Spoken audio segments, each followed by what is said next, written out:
Hi, my name is David. Today we're learning how to do the deadlift and why you want to have deadlift be a part of your athlete's training. Almost every athlete uses deadlift to get power and explosiveness in their core and in their performance.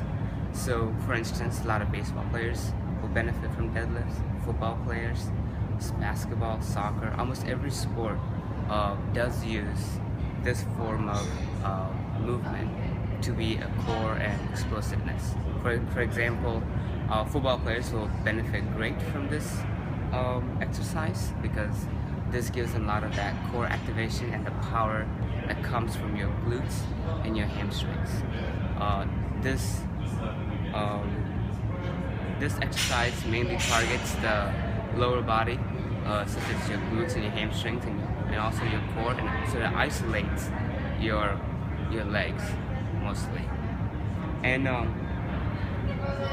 so you want to use these for athletes who have never done it before or who are wanting to do it. So it's great for anyone that's performing an explosive movements.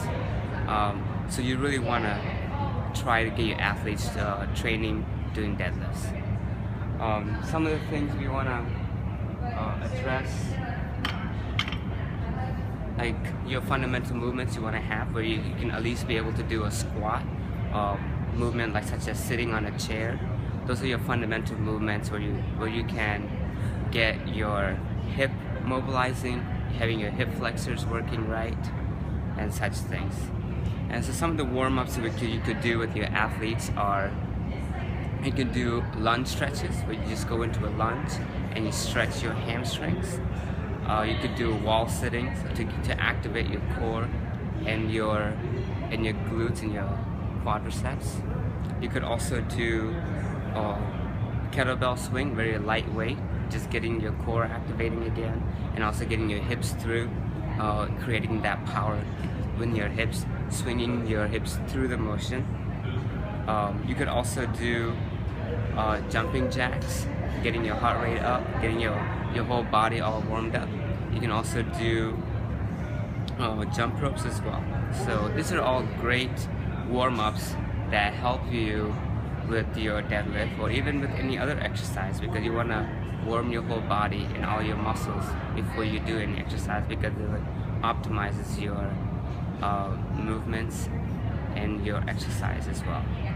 So some of the things you want to keep in mind, that when you are doing these stretches, you can do like for instance the lunge, you want to at least do like maybe 15-20 yard just stretch, nice and easy, do about 2 or 3 sets.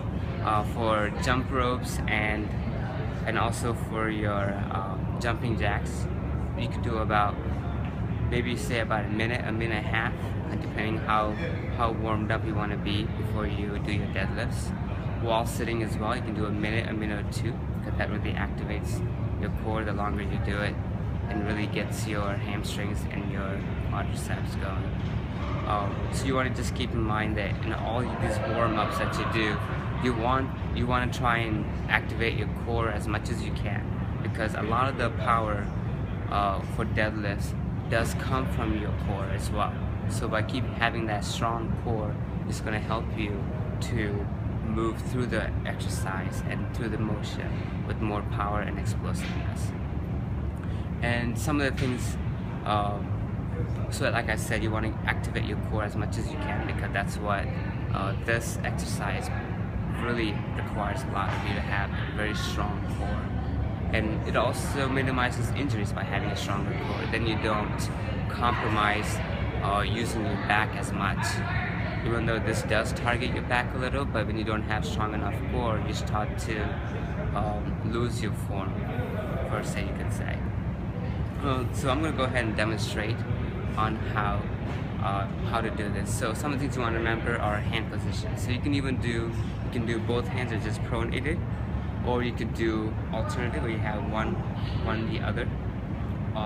The lighter weight you have, you want to keep your hands pronated. The heavier you go, you can alternate to have better grip, and you can also you can lift more that way as well.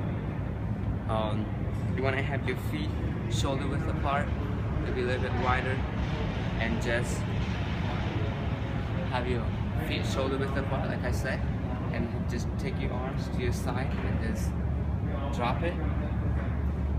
Feel where it's comfortable for you. You don't want to have your butt too low or too high. Just kind of find that middle ground where your chest is up, your chin isn't looking all the way, but kind of your chin is tucked in a little. The biggest thing you want to make sure that you don't have your back rolling. What I mean by that, you don't have your back like this, keeping your back straight. So some of the a cue for that would be to roll your shoulders out and feather your back. You can think of it that way. So you're bringing your shoulder blades back and contracting. So you want to try and bring them together when you are pulling this weight. And also another cue you can think of for your knees is all you're doing with your knee, just getting them out of the way. You're not really throwing them out, but just as the bar comes up, just move them out of the way, so that that's another cue you can think of to kind of keeping your form straight. So I'm going to go ahead and just show you a few reps on how you should do the deadlift.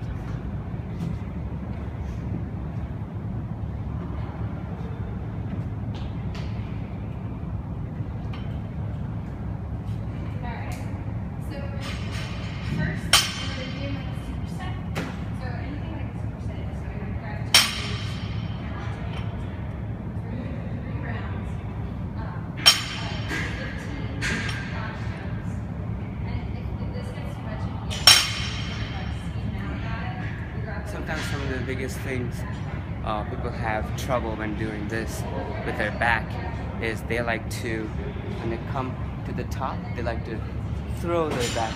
So that's not really good for your lower back.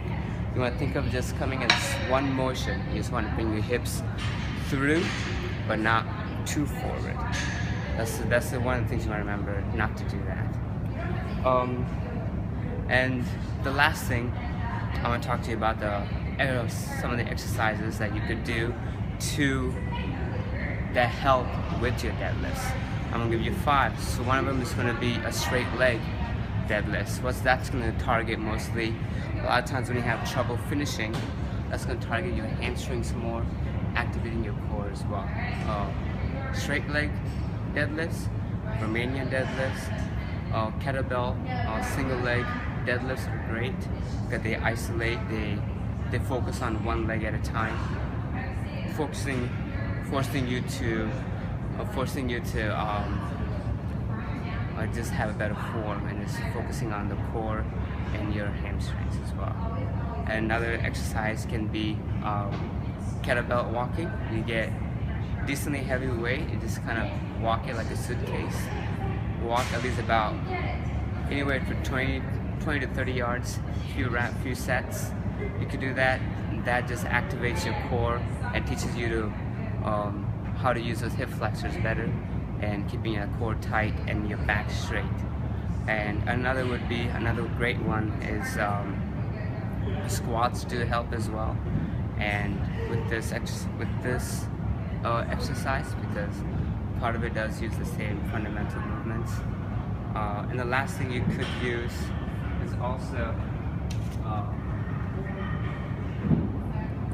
stiff leg, like I said. So some of the things I just want to recap real quick by saying that you want to do, the last thing you could do is a kettlebell swing as well. The kettlebell swing focuses you to get your hips through the motion. That's very key for this exercise, learning how to bring your knees out of the way, but yet bring your hips through. Not thrusting, but bringing them through the motion. So, those are the things, that's how you do a deadlift.